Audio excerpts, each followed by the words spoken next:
ద్వారా రామోజీ గారు స్థాపించిన సంస్థ ద్వారా తొలి చూపులనే సినిమాతోనే నా సినీ ప్రస్తావన మొదలైందండి. అలా నేను ఒక్కనే కాదు,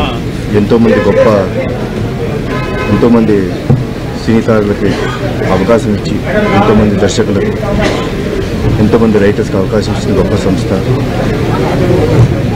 అలాగే బుల్లితెరలో ఎంతోమంది ఆర్టిస్టులని, సినీ దర్శకులను, రచయితలను పరిచయం చేశారు.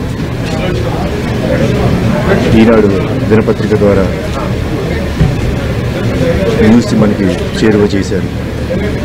ఈటీవీ ద్వారా మనకి ఎన్నో న్యూస్ అందజేసిన గొప్ప వ్యక్తి రామోజీరావు గారు. అలాగే Ramoji film city, Asia's biggest film city కట్టి మా సినిమా షూటింగ్ అనేది ఎంతైనా చాలా ఈజీగా చేశారు. సో అంత గొప్ప వ్యక్తి ఈరోజు లేరు మన మధ్య అంటే చాలా బాధగా ఉంది. ఆయన ఆత్మకు శాంతి చేకూరాలని, ఆయన కుటుంబ సభ్యులందరికీ ధైర్యాన్ని ఇవ్వాలని మా దేవుని మనస్ఫూర్తిగా కోరుకుంటున్నాను.